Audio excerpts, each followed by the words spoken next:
Bismillahirrahmanirrahim. Assalamualaikum warahmatullahi wabarakatuh. Alhamdulillah wassalatu wassalamu ala Rasulillah. Alhamdulillahi ala ihsanihi wa syukru lahu ala taufiqihi wa amtinanihi.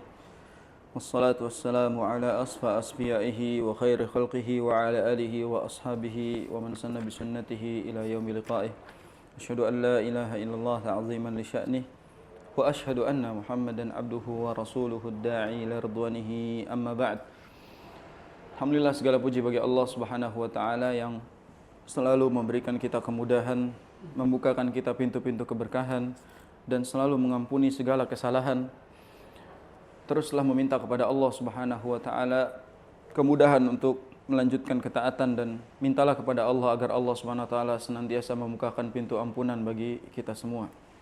Karena yang paling penting dari hidup ini sebenarnya hanya soal mengurangi beban dan menambah bekal. Kurangi beban kita yaitu dosa dan tambah bekal kita yaitu takwa. Sesimpel itu. Jadi perbanyak bekal takwa dan kurang-kurangin beban dosa.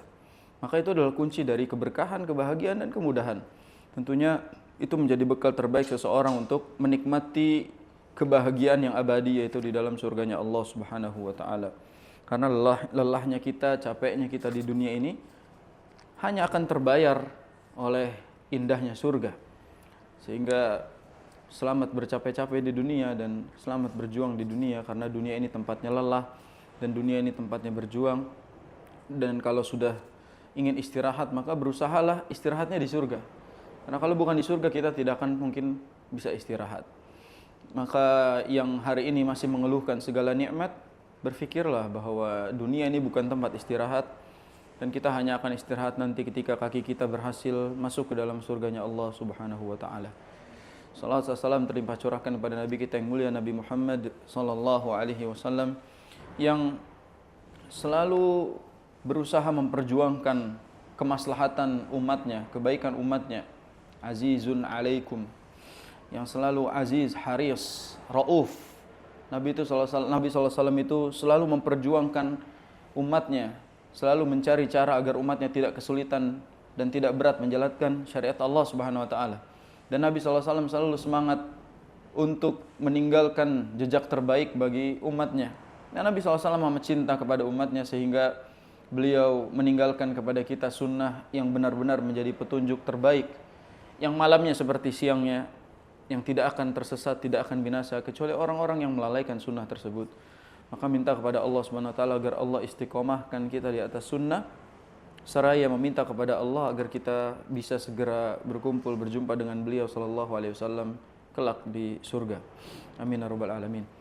Insyaallah hari ini kita lanjutkan pembahasan berkaitan dengan bab yang terakhir kita bahas, yaitu tentang bagaimana muslim dengan keluarga atau kerabat dekatnya. Dan itu berkaitan dengan istilah silaturahim. Dan sudah kita bahas bahwasanya ada perbedaan makna yang digunakan dalam silaturahmi dengan silaturahim.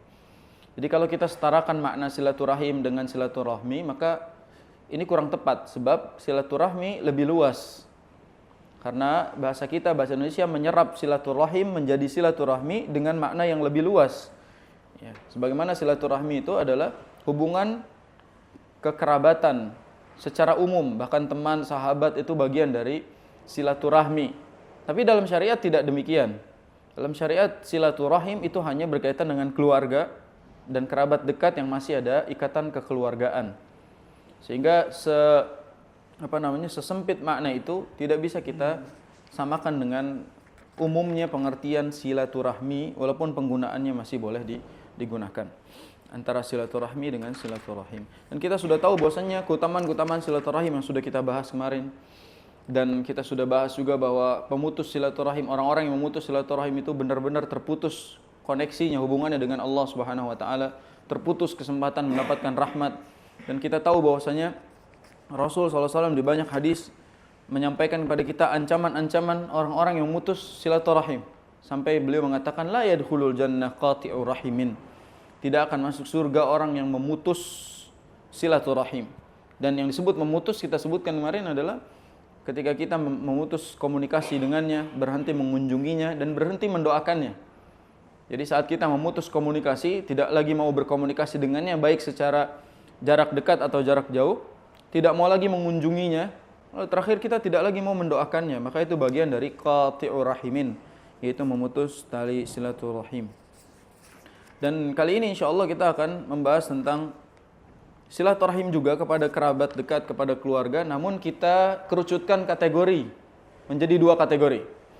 Kategori pertama, silaturahim kepada keluarga yang kafir atau keluarga nonis, keluarga non-Islam. Kayaknya lebih halus ngomong nonis daripada kafir. Padahal sebenarnya lawannya muslim adalah kafir, udah. Kan tidak berubah, kul ya ayyuhal kafirun, bukan kul ya ayyuhan non-muslim, kan gitu. Kul ya ayyuhal kafirun, dan panggilan kafir itu tidak serta-merta diucapkan dengan kebencian.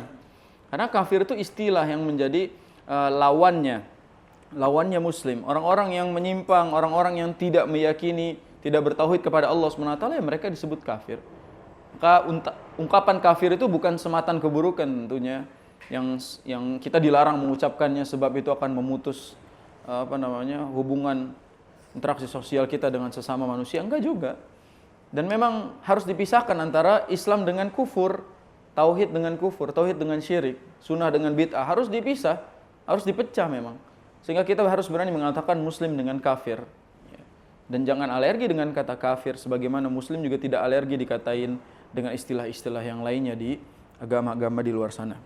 Maka dalam hal ini kategori yang pertama adalah silaturahim dengan keluarga yang kafir atau bukan muslim. Yang kedua, kategori kedua adalah silaturahim kepada orang yang tidak pernah silaturahim kepada kita.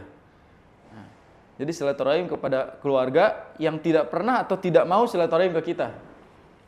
Gimana tuh posisinya? Dia udah nyuekin kita, dia udah nggak mau ngobrol sama kita, dia udah benci sama kita malah silaturahim sama dia. Bagaimana kedudukannya dalam bab ini? Itu 2 itu yang akan kita bahas insyaallah taala. Yang pertama soal silaturahim kepada keluarga kafir. Keluarga kafir enak banget ngomongnya. Silaturahim kepada keluarga yang bukan muslim, dan kedua adalah silaturahim kepada keluarga yang tidak mau lagi bersilaturahim kepada kita. Yang pertama kita bahas dulu silaturahim kepada keluarga yang bukan muslim atau keluarga yang kafir. Kita harus bedakan dulu ya ranah ibadah dengan ranah muamalah. Kalau ranah ibadah jelas lakum dinukum waliyadin. Untuk kalian agama kalian dan untuk kami agama kami, untukku agamaku. Sehingga dalam ranah ibadah atau ranah tauhid kita memang disekat antara keislaman kita dengan kekufuran mereka. Namun dalam ranah muamalah ini lebih fleksibel dan lebih terbuka. Sehingga masih ada kesempatan sebenarnya interaksi sosial itu terjalin kepada orang-orang yang kafir. Jangan memutus interaksi sosial, sekali lagi interaksi sosial bukan spiritual. Kalau spiritual kita sepakati harus ada sekat antara kita. Jangan bablas juga, jangan mentang-mentang kita ini harus menjadi muslim yang rahmatan lil alamin, rahmatan lil muslimin wa rahmatan lil kafirin, kan gitu. Ini salah menerjemahkannya. Dan kata lil alamin itu berarti rahmah dalam hal interaksi sosial, bukan rahmah dalam hal interaksi spiritual ke atas. Jadi hablum minallah kita itu urusan ibadah. Adapun hablum minan nas kita urusan muamalah, kita cari maslahat di antara kita. Jadi bedakan antara rahmatan lil alamin dengan rahmatan lil kafirin wa rahmatan lil muslimin. Ini jangan keliru di dalam memahami ayat ini. Nah, kita harus tahu ranah kalau berbicara dengan yang bukan muslim atau orang kafir, kita harus berbicara tentang ranah toleransi tentunya. Dan kata toleransi atau saling menghargai itu hanya ada di ranah interaksi sosial, bukan di ranah ibadah. Sehingga kalau dalam hal-hal komunikasi, dalam hal-hal interaksi sosial, maka itu masih diperbolehkan. Tapi kalau udah dalam ranah akidah, ibadah, itu sudah tidak boleh lagi. Misalnya kekeluargaan, kita saling sapa, saling tanya kabar, itu masih dalam ranah interaksi sosial. Tapi kalau sudah mengucapkan apa-apa yang berkaitan dengan keagamaan, itu sudah masuk ibadah, ranah ibadah dan akidah. Contoh yang paling sering orang kebablasan adalah mereka pikir diperbolehkan mengucapkan hari raya orang-orang kafir dengan alasan karena ini bagian dari interaksi. Padahal mengucapkan hari raya atau perayaan sama dengan mengisbat perayaan mereka. Sama dengan menetapkan kebenaran perayaan mereka. Kalau kita misalnya mengucapkan hari raya tertentu, berarti kita menetapkan kebenaran sesuatu di balik perayaan tersebut. Na'udzubillah, itu kesyirikan. Maka kita tidak boleh ikut-ikutan dalam hal tersebut. Misalnya ada kata-kata bahwa Ya mereka saja mengucapkan selamat hari raya kepada kita, masa kita tidak mengucapkan balik kepada mereka? Ini batasannya tidak bisa dilihat enak dan tidak enak. Ya, kita lihat batasan agama kita sampai mana. Kalau mereka mengucapkan selamat hari raya Idul Fitri atau Idul Adha kepada kita, ya sudah. Tapi kita tidak perlu merespon balik selamat itu kepada hari raya mereka. Ya, jadi jangan alasan karena people pleaser, tidak enakan. Dengan tidak enakan seperti itu, kita seolah-olah jadi menghalalkan akidah, menghalalkan ranah ibadah, dan itu nggak boleh. Yang akan kita bicarakan di sini dalam hal interaksi sosial, yaitu silaturahmi. Bagaimana sebenarnya seorang muslim apabila memiliki saudara yang belum Islam, apakah kita masih boleh bersilaturahim kepada mereka? Para ulama mengkategorikan menjadi dua kemungkinan. Jadi silaturahim kepada kafir itu ada dua kemungkinan. Yang pertama, silaturahim kepada kafir yang jelas-jelas membenci Islam, atau kafir yang bahkan dia memerangi Islam. Kafir yang memang dia tidak suka sama Islam, bahkan dia sering ngejek atau ngata-ngatain Islam seorang. Nah, kategori yang pertama, mutlak kita harus memutuskan silaturahim dengannya. Jadi kategori silaturahim yang pertama, kita harus putus silaturahimnya kalau dia berada pada ranah kafir yang membenci Islam, atau kafir yang selalu mengejek syariat Islam. Ya, bercandain misalnya syariat Islam, dia selalu ngata-ngatain, selalu sinis kepada orang-orang Islam, maka yang seperti ini harus kita putus. Kita punya saudara yang demikian, putus silaturahim, maka itu tata caranya. Adapun yang kedua, kemungkinan yang kedua yaitu kafir yang fine-fine aja komunikasi dengan kita, dan dia tidak pernah ngata-ngatain kita, dan dia tidak pernah misalnya menjelek-jelekan Islam, apalagi dia masih tetangga atau saudara dekat kita, maka kita masih boleh silaturahim kepada mereka. Apalagi ada tujuan kita punya tujuan ingin mengajarkannya syariat Islam atau mendakwahkannya syariat Islam. Dan definisi mendakwahkan syariat Islam bukan ceramah di depan dia, namun menampilkan keislamian kita. Dan nilai Islami seseorang itu dilihat dari karakter dan akhlak yang ia tunjukkan kepada orang lain, dalam hal ini keluarganya. Maka sikap baik kita kepada keluarga kita yang masih kafir atau non-muslim itu sebenarnya bisa bagian dari dakwah. Dan di ranah atau kategori yang kedua, kita diperbolehkan silaturahmi kepada mereka. Yang pertama jelas dilarang kalau mereka memang membenci syariat dan gak suka dengan Islam, apalagi orang misalnya keluarga ditentang, orang tuanya misalnya kafir, ya, anaknya misalnya 5, yang 1 muslim, yang 4 masih kafir. Dia pengen silaturahim kepada orang tuanya yang jelas-jelas Islam dia aja gak diterima sama orang tuanya. Dia gak diridhoin masuk Islam sama orang tuanya. Ya sudah, maka putus silaturahim gak dosa bagi dia. Terus dia pengen mengunjungi saudaranya malah diejek dan dikucilkan di keluarganya. Ya sudah, maka dia tidak perlu melanjutkan silaturahmi. Tapi kalau orang tuanya masih open minded, masih terbuka dengan itu, keluarganya juga masih welcome sama keislamannya, maka kita masih bisa menggunakan kategori kedua, menjaga hubungan kekeluargaan plus menampilkan nilai-nilai Islam yang kita miliki. Nah, kita nggak tahu apakah ternyata apa yang kita lakukan itu ternyata membuat mereka mendapatkan hidayah. Apa yang kita lakukan ternyata membuka pikiran mereka bahwasanya ternyata Islam itu tidak seburuk yang mereka bayangkan. Saya akan bacakan satu hadis yang diriwayatkan oleh Abdullah bin Amr bin As radhiyallahu an. Jadi Rasul sallallahu alaihi wasallam itu bersabda, "Inna ala abi fulan laisu bi awliya'i. Innama waliyullah wa salihul mu'minin. Walakin lahum rahimun aballuha bibalaliha." Kata Rasul sallallahu alaihi wasallam, sesungguhnya keluarga si fulan, keluarga bapak si fulan itu bukan termasuk wali bagiku. Terus Rasul bilang, karena sesungguhnya waliku adalah Allah. Ini sekat antara agama nih. Jadi si fulan itu keluarganya masih kafir. Adapun aku telah muslim dan aku menjadikan Allah Subhanahu wa taala sebagai waliku. Dan orang-orang mukmin yang saleh harusnya interaksinya dengan orang-orang sesama mukmin. Lalu kata Nabi SAW, akan tetapi mereka berhak atasku sebagai keluarga. Mereka berhak atas diriku sebagai keluarga yang harus aku aliri mereka dengan air silaturahim. Yang harus aku tunaikan hak silaturahimnya.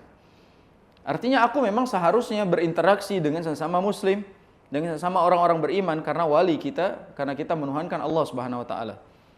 Namun mereka beda dengan kita, gitu kan? Tapi kata Rasulullah SAW, namun mereka punya hak kekeluargaan denganku. Apalagi kalau kita misalnya orang tua kita yang kafir, kita punya hak apa? Mereka punya hak atas kita, yaitu hak bakti misalnya. Maka kita harus tetap berbakti kepada dia, kewajiban kita itu. Atau misalnya adik kakak kita masih kafir, naudzubillah misalnya. Maka kita mereka punya hak atas kita, yaitu keluarga, kekeluargaan. Kita harus tetap menjaga silaturahim kita dengan mereka. Itu yang Rasulullah SAW sampaikan, bahwasanya mereka punya hak silaturahmi dari aku, dari saya. Ya, jangan menjadi muslim yang eksklusif. Ketika masuk Islam dia langsung mengatakan, mulai hari ini saya sudah ikrar syahadat sebagai seorang muslim dan kalian adalah kafir. Dan saya katakan kalian ini lakum dinukum waliyadin. Mulai sekarang lakum dinukum waliyadin. Ya, izinkan saya keluar dari kakak dan saya ingin membuat keluarga sendiri misalnya gitu. Enggak seperti itu hubungannya. Adapun dalam interaksi segala yang lainnya masih bisa berjalan. Hanya saja ranahnya dibatasi. Pada hal-hal yang berbau dengan kesyirikan dan kekufuran, tentu kita tidak boleh membantu, menolong dan menghadirinya. Enggak boleh. Misalnya keluarga kita lagi acara perayaan kekufuran, maka nggak boleh ikut. Ya, kalau misalnya berbeda agama, maka perayaan mereka kita tidak boleh hadiri, tidak boleh ucapkan, tidak boleh ikut sumbang. Ya. Dan itu berarti batasannya di situ. Adapun kegiatan yang lain, misalnya kumpul keluarga, bukan kumpul perayaan hari raya nih, kumpul keluarga biasa misalnya, atau menjenguk mereka yang sakit, membantu mereka yang butuh bantuan kita dalam hal duniawi, boleh. Itu hak-hak manusiawi jatuhnya. Ya, karena mereka masih bagian dari manusia yang punya hak untuk kita bantu. Ya, memberikan hutang kepada saudara yang kafir, ya, memberikan kemudahan bagi mereka yang kafir, atau yang lain-lain itu masih boleh. Interaksi-interaksi seperti itu masih diperbolehkan. Jangan sampai kita itu mengatakan bahwasanya kalau udah kafir berarti ya sudah, masing-masing saja urusannya. Sama seperti kita yang kadang-kala punya keluarga, misalnya ada keluarga yang meninggal dan dia misalnya non-muslim, kafir. Terus kita katakan, biarinlah dia meninggal, dia kafir ini gitu. Terus dia nggak mau datang takziah. Takziah itu, antum merasa takziah itu bukan tahlilin ya. Takziah itu kita itu ngasih dia semangat. Namanya takziah, memberikan semangat, menguatkan keluarga. Berbela sungkawa itu takziah. Jadi nama berbela sungkawa itu bukan nahlilin, bukan doain gitu. Berbela sungkawa datang untuk menguatkan keluarga yang ditinggalkan. Itu takziah namanya. Sehingga kalau ada keluarga misalnya non-muslim meninggal, kita datang untuk takziah itu tetap harus ada. Karena kita keluarga, bagian dari mereka. Datang, cuma kita ucapkan misalnya turut berduka cita, berbela sungkawa, begitu. Gak usah ditambahkan Allahumma gfirlahu warhamhu, gak usah. Cukup berbela sungkawa. Habis itu udah dikuatkan yang sabar, yang kuat, semua akan kembali kepada Tuhannya. Atau kita tegas katakan semua akan kembali kepada Allah Subhanahu wa taala. Boleh enggak kita ucapkan innalillahi wa inna ilaihi rajiun kepada mereka? Boleh, karena kita semua ini milik Allah Subhanahu wa taala. Walaupun mereka tidak meyakini Tuhan mereka adalah Allah, tapi kita harus katakan innalillahi, kita ini semua milik Allah dan akan kembali kepada Allah Subhanahu wa taala. Boleh. Jadi kita mengumumkan innalillahi wa inna ilaihi rajiun telah meninggal misalnya yang kafir, boleh. Karena semua orang akan kembali kepada Allah Subhanahu wa taala. Ya. Hanya saja kita tidak boleh mendoakan mereka. Saya pernah dengar orang dia bilang, kami turut berduka cita atas meninggalnya fulan, semoga Allah terima amalnya katanya. Semoga Allah terima amalnya, gimana ceritanya? Dan semoga Allah mudahkan hisabnya, gimana? Mustahil. Semoga Allah terima amalnya dan semoga Allah mudahkan hisabnya, itu dua kata kontradiktif. Atau bahkan misalnya seorang muslim ini, dia mendoakan semoga Tuhan kumpulkan kita lagi di surga misalnya. Padahal dia muslim yang meninggal kufur. Nggak boleh. Ya. Maka kita tidak boleh, meskipun bahkan yang meninggal adalah orang tua kita. Dan orang tua yang dalam keadaan kufur, ya, ketika mereka meninggal, anak tidak bisa melakukan apapun kecuali ngurusin jenazahnya. Adapun soal urusan dia dengan Tuhannya, kita tidak bisa bantu apapun. Urusan dia dengan Allah Subhanahu wa taala, kita tidak bisa bantu apapun. Kita tidak bisa bantu mendoakannya. Kita tidak bisa bantu meminta kepada Allah agar Allah mudahkan urusan hisabnya, enggak bisa. Lihat bagaimana Nabi Ibrahim alaihissalam. Ketika Allah Subhanahu wa taala bantah dengan, wahai Ibrahim, sesungguhnya istighfarmu itu tidak berguna untuk ayahmu. Sehingga istighfar Nabi Ibrahim itu sama sekali enggak berguna buat ayahnya yang kafir. Dan Nabi SAW yang pernah ditegur, bagaimana Nabi SAW itu sangat meratapi kepergian Abu Thalib. Dan Nabi menginginkan Abu Thalib mendapatkan hidayah. Namun ternyata takdir mengatakan Abu Thalib meninggal dalam keadaan kufur. Dan Nabi SAW sedih atas itu. Sampai Nabi selalu meminta hidayah, kemudahan untuk Abu Thalib. Allah SWT menegur, innaka la tahdi man ahbabta, Walakinnallaha yahdi may yasha. Sesungguhnya engkau wahai Muhammad tidak akan mampu memberikan hidayah kepada siapapun yang engkau cintai. Adapun aku bisa memberikan hidayah kepada siapapun yang aku kehendaki, kata Allah Subhanahu wa taala. Jadi kalaupun kita pengen dia dapat hidayah, doakannya semasa hidup. Jadi satu-satunya doa yang boleh kita panjatkan untuk saudara yang kafir adalah agar Allah berikan hidayah. Itu saja. Selebihnya nggak boleh. Selebihnya nggak boleh. Maka dalam hal ini kita harus berhati-hati di dalam berinteraksi. Ada ranah yang diperbolehkan dan ada ranah yang tidak diperbolehkan. Nah, berikutnya di sini kisah bahwasanya Nabi SAW itu ketika awal-awal turunnya Islam, syariat Islam, Nabi mengumpulkan keluarganya dulu. Pertanyaan saya, keluarganya sudah Islam atau belum saat itu? Ini kan pertama kali, anzir asyiratakal aqrabin. Pertama kali Nabi disuruh untuk mendakwahkan keluarganya yang masih dalam keadaan kufur nih. Tapi Nabi SAW menyampaikan apa? Ya bani Abdi Syams, ya bani Ka'ab bin Lu'ay, ankidhu anfusakum minan nar. Ya bani Murrah ibn Ka'ab, ankidhu anfusakum minan nar. Nabi panggil seluruh keluarganya. Bani fulan, bani fulan, bani fulan dipanggil. Lalu kata Nabi SAW, bebaskan diri kalian dari api neraka.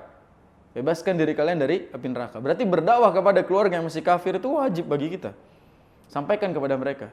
Ya, bebaskan diri kalian dari api neraka. Lalu Nabi SAW panggil, ya bani Abdi Manaf, ankidhu anfusakum minan nar. Ya bani Hashim, ankidhu anfusakum minan nar. Dipanggil semuanya. Keluarga fulan, bebaskan diri kalian dari api neraka. Sampai Nabi bilang, ya bani Abdul Muttalib, keluarganya langsung. Ankidhu anfusakum minan nar. Bebaskan diri kalian dari api neraka. Ya Fatimah, Fatimah siapanya? Anaknya, putri beliau. Ankidhi nafsaki minan nar. Bebaskanlah dirimu sendiri dari api neraka.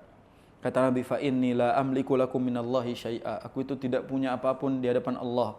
Aku tidak bisa membantu kalian apapun di hadapan Allah Subhanahu wa taala. Ghaira anna lakum rahiman sa'ubulluha bibalalilha. Kata Nabi SAW, kecuali aku ini cuma punya satu, melainkan hak kalian adalah keluargaku yang harus aku aliri hidayah, aliri silaturahim kepada kalian. Jadi Nabi SAW itu mengatakan gini, kalau soal ibadah, soal surga dan neraka, selamatkan diri kalian masing-masing. Yang aku cuma bisa lakukan adalah aku cuma bisa menjaga silaturahimku dengan kalian karena kalian adalah keluargaku. Ini menandakan Nabi SAW memperbolehkan silaturahim dengan keluarga yang masih kafir dengan tujuan ingin memberikan hidayah atau menjalin kekerabatan agar kekeluargaannya tidak terputus. Adapun soal surga dan neraka itu masing-masing. Makanya Nabi SAW sampai mengatakan kepada anak beliau sendiri, ankidhi nafsaki minan nar. Selamatkanlah diri kamu dari api neraka. Nabi nggak bilang gini, Fatimah, kalau anak saya mah aman. Aman aja kalau anak mah gitu. Masih bisa dititipin lah. Tapi tidak begitu Nabi SAW. Nabi SAW itu nggak ada jalur dalam. Nggak ada orang dalam. Dan nggak ada tiba-tiba minta tolong agar Allah Subhanahu wa taala juga selamatkan anak-anaknya. Yang maksum hanya Nabi, bahkan istri-istri beliau juga tidak maksum. Apakah Nabi SAW bisa menjapri Allah Subhanahu wa taala dengan mengatakan, ya Allah, istri-istri saya dan anak-anak saya sekalian? Enggak ada. Tidak ada ordal dalam urusan surga dan neraka. Namun Nabi SAW memberikan peringatan itu sebagai bentuk dakwah. Maka dalam hal ini yang harus kita luruskan di sini, silaturahim kepada keluarga yang non-muslim itu justru harus dilihat dari dua sisi yang tadi kita sebutkan. Yang pertama, kalau dia memang membenci syariat, membenci Islam, putus silaturahim, aman. Selesaikan silaturahim. Dia nggak suka dengan keislaman kita, dia tidak terima kita masuk Islam, putus. Kita tidak perlu lagi berkomunikasi dengannya. Kecuali kita punya kekuatan untuk mengajaknya mendapatkan hidayah. Kalau nggak punya, ranahnya nggak punya, apalagi dia orang yang lebih tua dari kita, maka udahlah. Kita putus silaturahim, itu tidak masalah. Yang kedua, kalau misalnya mereka baik-baik saja dengan kita, dia tidak pernah mempermasalahkan keislaman kita, masih komunikasi baik dengan kita, maka lanjut silaturahim dengan mereka. Datang bawa hadiah kepada mereka, datang membawa sesuatu yang mereka sukai, boleh. Tapi jangan bodoh juga dengan, karena saudara saya masih kafir, saya beliin babi guling misalnya, untuk mereka makan. Enggak seperti itu cara berpikirnya. Ya. Karena kita sebagai seorang muslim itu tahu batasannya. Ya bawakan makanan-makanan yang halal dan baik, versi kita dan versi Allah Azza wa Jalla, walaupun mereka sebenarnya diperbolehkan gitu. Walaupun di agama mereka boleh makan itu misalnya. Tapi kita bawa yang menurut kita dan menurut syariat Allah Subhanahu wa taala halal dan thayyib. Itu jauh lebih baik. Misalnya kita bawa makanan-makanan yang halal dan thayyib kepada mereka. Ya. Maka yang seperti itu masih diperbolehkan. Menghadiri undangan mereka. Ini berbicara misalnya undangan pernikahan. keluarga kita non muslim, anaknya nikah. Kita diundang datang ke pernikahan mereka. Gimana? Datang nggak? Padahal menghadiri walimah hukumnya apa? Fardu ain, wajib. Nabi SAW itu memberikan hukum langsung wajib ketika kita diundang, kita harus hadiri wajib. Walaupun dengan beberapa syarat. Di antara syarat menghadiri walimah adalah yang pertama tidak ada percampuran, campur baur. Tidak ikhtilat. Mungkin nggak? Kayaknya nggak mungkin, pasti nyampur. Yang kedua, tidak ada maksiat di dalamnya. Nggak ada pesta-pesta, nggak ada perayaan-perayaan kekufuran, tidak ada dangdut, tidak ada musik-musik yang nggak jelas. Maka itu bagian-bagian dari kemaksiatan. Yang berikutnya, tidak ada makanan-makanan yang diharamkan. Kalau ada, maka kita tidak diwajibkan untuk hadir. Tapi kalau walimahnya biasa-biasa aja diselenggarakan di rumah misalnya, ada saudara yang kafir misalnya, dia ngadain walimahan di rumahnya. Masakannya semua aman-aman aja, nggak ada masakan-masakan yang diharamkan. Terus juga tidak ada musik-musik, syar'i sekali, masya Allah ya, syar'i sekali, nggak ada musik gitu. Terus masya Allahnya dipisah, dipisah, masya Allah. Ini dikasih tempat laki-laki, tempat perempuan misalnya kayak gitu. Sebenarnya walaupun kalau permasalahan khulwat, ikhtilat dan itu ulama masih memberikan kelonggaran lah. Tapi soal perayaan-perayaan, misalnya di pernikahan mereka itu selalu ada nyanyi-nyanyian atau ada yang lain-lainnya. Nah, yang orang-orang di sana yang datang itu harus ikut nyanyi misalnya. Kalau kita tahu maka nggak boleh. Apalagi diselenggarakan di tempat ibadah mereka. Kalau diselenggarakan di tempat ibadah mereka, maka kita menghindarinya karena tidak wajib hadir bagi kita. Bahkan sebenarnya ini baru beberapa pekan yang lalu saya selesaikan tentang hukum menghadiri walimah non muslim. Jadi apakah kita sebenarnya boleh menghadirinya atau tidak? Pertanyaannya para ulama merinci. Di antaranya tadi syarat-syarat walimah itu harus dilihat. Yang kedua kita lihat makanannya. Karena walimah kan intinya apa? Makan. Jadi walimah itu maknanya makanan sebenarnya, makan-makan. Yang kita lihat makanannya, ada yang haram atau tidak, ada yang diharamkan atau tidak. Bahkan ulama sampai merinci, ini piring yang digunakan, tempat makanan yang digunakan. Apakah tempat yang digunakan sama untuk makanan-makanan yang haram atau tidak? Kalau digunakan untuk tempat makanan yang haram, menghindarinya jauh lebih baik. Walaupun ada ulama yang mengatakan bahwasanya ketika sudah dibersihkan, dicuci, ya sudah bersih, masih boleh digunakan untuk kita makan, umum saja. Sama seperti tetangga kita non-muslim, ngasih kita kue misalnya, dengan piring mereka, kan kita tahu mungkin piring mereka juga sering digunakan buat tongseng babi misalnya dan lain-lain kan gitu. Maka kalau sudah dibersihkan, sebagian ulama mengatakan boleh. Dan lebih baik lagi kalau misalnya kita taruh makanannya ke piring kita bersihkan piringnya, balikin. Maka itu jauh lebih utama. Maka dalam hal ini menghadiri walimah mereka yang tidak ada kekufuran di acara mereka itu masih boleh. Masih boleh. Atau ada arisan keluarga yang tuan rumahnya ternyata saudara kita yang masih kafir, yang non muslim, nggak apa-apa, masih bisa dihadiri selama tidak ada kegiatan-kegiatan kekufuran di sana. Jangan terlalu menjadi muslim eksklusif. Udah eksklusif, udah minoritas misalnya di keluarga semuanya misalnya kafir, ya, terus dia sendirian Islam, udah minoritas eksklusif lagi. Ini kan masalah. Harusnya dia bisa memberikan warna, bahkan memberikan nilai-nilai Islami kepada mereka, itu bagian dari dakwah. Ya, siapa tahu dengan akhlak kita yang berubah. Misalnya dulunya kita ini orangnya nggak sopan, nggak pernah ngobrol, nggak pernah lemah lembut kalau ngomong. Tiba-tiba pas Islam berubah semuanya. Kata-katanya lembut, terus suka bawa sesuatu yang menyenangkan hati mereka. Pokoknya lebih bagus, akhlaknya lebih bagus. Mungkin mereka akan lihat, Masya Allah ternyata. Kok ada Masya Allahnya? Dan mereka misalnya kagum dengan lihat, oh perubahannya terlihat sekali ketika dia masuk Islam, akhlaknya berubah. Karakternya lebih baik, maka dia pasti setuju. Bahkan dia penasaran, kok bisa ya anak ini tiba-tiba jadi berubah seluar biasa ini. Dia akan belajar tentang Islam. Tanpa ngomong, akhlak adalah dakwah. Akhlak adalah dakwah kita. Itulah kenapa Nabi SAW itu justru diutus untuk menyempurnakan akhlak. Sebab soal tauhid, soal ibadah itu urusan personal. Tapi soal akhlak ini urusan semuanya. Orang-orang sekitar kita bisa mendapatkan dampak positif negatif dari akhlak seseorang.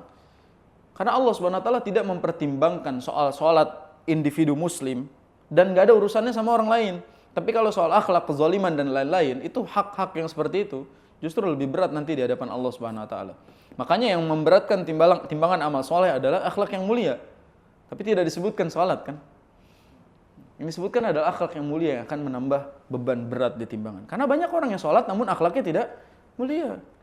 Justru interaksi sosial yang sering dilupakan oleh seorang muslim di dalam beribadah kepada Allah SWT dan interaksi dengan makhluknya. Itu yang pertama, bagaimana silaturahim dengan keluarga yang masih kafir. Yang kedua, silaturahim dengan keluarga muslim namun dia tidak pernah bersilaturahim kepada kita. Atau bahkan dia tidak mau lagi silaturahim dengan kita, memutus silaturahim dengan kita. Bagaimana sikap kita? Jelas sikap seorang muslim itu tidak membalas keburukan dengan keburukan. Idfa billati hiya ahsan. Pokoknya setiap kali ada orang melakukan keburukan, rumusnya adalah balas dia dengan yang lebih baik. Ya, kalau misalnya dia melakukan keburukan kepada kita, kita nggak boleh respon buruk. Ya, jadi konsep atau rumus hidup itu jangan lo baik, gua baik. Lo buruk, gua lebih buruk. Nah, itu biasa kita kayak gitu. Nah, ini nggak boleh. Jadi kalau lo buruk, gua berusaha baik. Itu Islam seperti itu.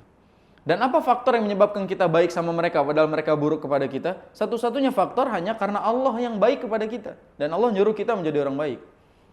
Itu aja sih sebenarnya. Allah misalnya bilang, wa ahsinu innallaha yuhibbul muhsinin. Wallahu yuhibbul muhsinin. Allah SWT mencintai orang-orang yang berbuat baik. Atau di ayat lain, wa ahsin kama ahsanallahu ilaika. Surat Al-Qasas. Berbuat baiklah kamu karena Allah sudah amat baik kepada kamu. Jadi satu-satunya penyebab kita berbuat baik kepada orang lain yang tidak baik kepada kita adalah Allah yang suruh.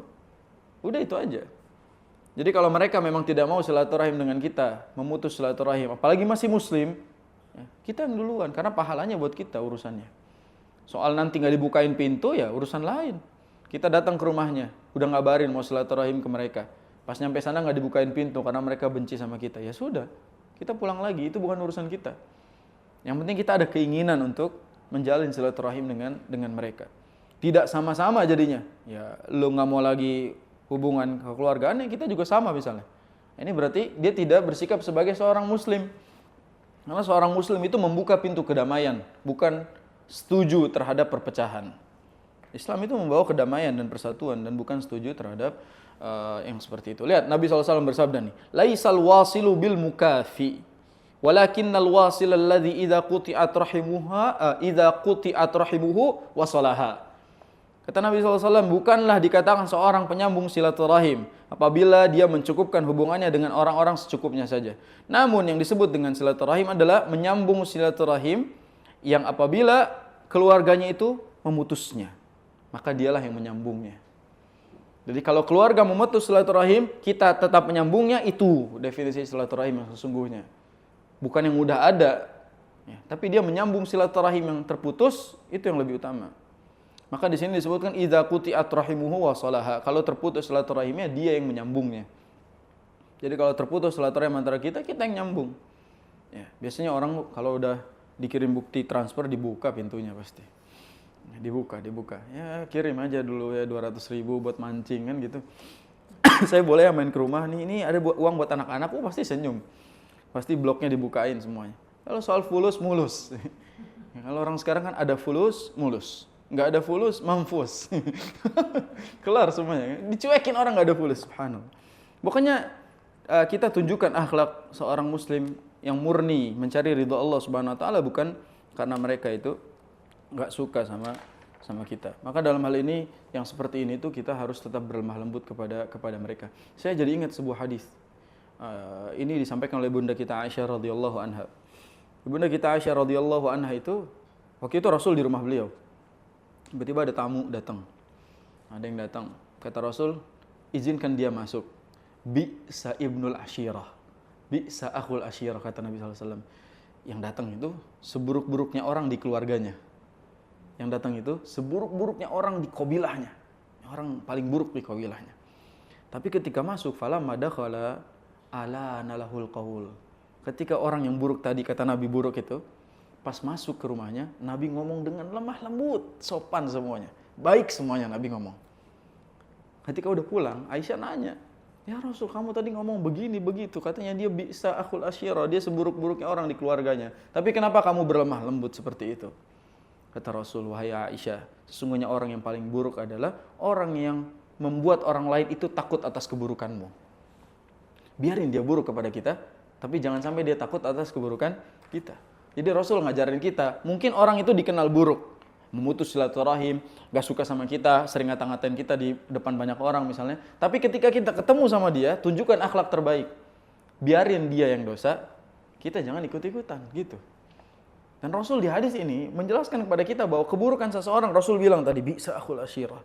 Itu bukan gosip, tapi Rasul ngasih tahu nih orang seburuk-buruknya, sejelek-jeleknya orang di keluarganya gitu.